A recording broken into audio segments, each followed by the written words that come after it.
കേരളത്തിലെ SDPI സ്ഥാനാർത്ഥികളെ ഒരാഴ്ചയ്ക്കകം പ്രഖ്യാപിക്കുമെന്ന് ദേശീയ ജനറൽ സെക്രട്ടറി അബ്ദുൾ മജീദ് ഫൈസി കോഴിക്കോട്ട് വാർത്താ സമ്മേളനത്തിൽ സംസാരിക്കുകയായിരുന്നു അദ്ദേഹം.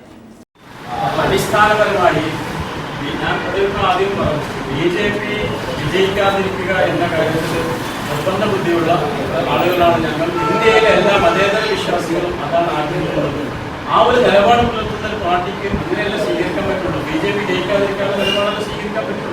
ഞങ്ങൾ ഇതുവരെയുള്ള തെരഞ്ഞെടുപ്പുകളിലും അങ്ങനെ സ്വീകരിച്ചിട്ടുള്ളൂ.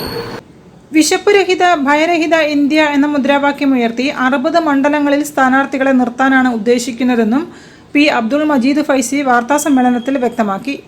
അതിൽ വിവിധ സംസ്ഥാനങ്ങളിലായി 16 സ്ഥാനാർത്ഥികളെ പ്രഖ്യാപിച്ചിട്ടുണ്ട്. കേരളത്തിൽ എല്ലാ മണ്ഡലങ്ങളിലും സ്ഥാനാർത്ഥികളെ നിർത്താൻ ശ്രമിക്കും. സ്വന്തം സ്ഥാനാർത്ഥി ഇല്ലാത്ത മണ്ഡലങ്ങൾ ഉണ്ടെങ്കിൽ അവിടെ ആലോചിച്ചു നിലപാടുകൾ സ്വീകരിക്കുമെന്നും അദ്ദേഹം പറഞ്ഞു.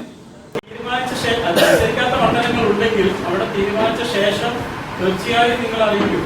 ഇപ്പോൾ തീരുമാനമാകാത്തതുകൊണ്ടാണ് എനിക്ക് പറയാൻ പറ്റാത്തത്. തീരുമാനമായി എനിക്ക് ക്ലിയർ ഞാൻ ജനറൽ സെക്രട്ടറിയാണ്. വേണമെങ്കിൽ എനിക്ക് സ്റ്റേറ്റ് പാർലമെന്റ് പറയാൻ പറ്റും. പക്ഷെ ആ കംപ്ലീറ്റ് ആയിട്ടില്ല അങ്ങനത്തെ പ്രോസസ്. അതുകൊണ്ടാണ്. News bureau, Kozhikode. SDPI കോഴിക്കോട്ട് ഇഫ്താർ സ്നേഹസംഗമം സംഘടിപ്പിച്ചു. ദേശീയ ജനറൽ സെക്രട്ടറി അബ്ദുൾ മജീദ് ഫൈസി ഉദ്ഘാടനം ചെയ്തു. കോഴിക്കോട് മണ്ഡലം സ്ഥാനാർത്ഥികളും രാഷ്ട്രീയ നേതാക്കളും മാധ്യമപ്രവർത്തകരുമടക്കം നിരവധി പേർ സംബന്ധിച്ചു. Social democratic party of India Kozhikode ജില്ലാ കമ്മിറ്റി ഇഫ്താർ സ്നേഹസംഗമം സംഘടിപ്പിച്ചു. ദേശീയ general secretary P Abdul Majeed Faizi ഉദ്ഘാടനം ചെയ്തു. ജില്ലാ പ്രസിഡന്റ് മുസ്തഫ കൊമേരി അധ്യക്ഷത വഹിച്ചു. കോഴിക്കോട് ലോക്സഭാ മണ്ഡലം LDF സ്ഥാനാർത്ഥി എളമരം കരീം, UDF സ്ഥാനാർത്ഥി MK രാഘവൻ, MLA മാരായ PTA റഹീം, മുൻ മന്ത്രി അഹമ്മദ് ദേവർകോവിൽ, LDF ജില്ലാ കൺവീനർ മുക്കം മുഹമ്മദ്, SDPI സംസ്ഥാന vice president P Abdul Hameed, സംസ്ഥാന സെക്രട്ടേറിയറ്റ് അംഗം VT ഇഖ്റാമുൽ ഹക്ക് തുടങ്ങിയവർ സംസാരിച്ചു. വിവിധ രാഷ്ട്രീയ പാർട്ടി നേതാക്കളും മാധ്യമപ്രവർത്തകരും സംഘടനാ പ്രതിനിധികളും ഇഫ്താർ വിരുന്നിൽ സംബന്ധിച്ചു.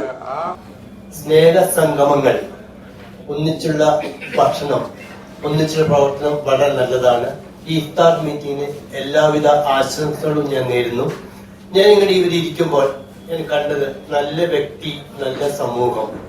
ഇത് തന്നെയാണ് നമ്മുടെ ഇന്നത്തെ ഈ ഗെറ്റ് ടുഗദറിന്റെ ലക്ഷ്യവും. ഇവിടുന്ന് പുറത്തു പോകുമ്പോൾ എല്ലാവരും നല്ല വ്യക്തികളായി തീരട്ടെ. ഇപ്പൊ മോശമെന്നല്ല, ഒന്നുകൂടി മെച്ചമായ നല്ല വ്യക്തിത്വത്തിന്റെ ഉടമകളായി മാറട്ടെ എന്ന് ഞാൻ ആശംസിക്കുന്നു. കോഴിക്കോട്. വാർത്തകളിൽ ഒരിടവേള. ക്യാൻസറിനെതിരെ പൊരുതാനായി കാലിക്കറ്റ് സിറ്റി സർവീസ് സഹകരണ ബാങ്കും MVR ക്യാൻസർ സെന്ററും സംയുക്തമായി അവതരിപ്പിക്കുന്ന ക്യാൻസർ ചികിത്സാ സഹായ പദ്ധതിയാണ് മാസ് കെയർ.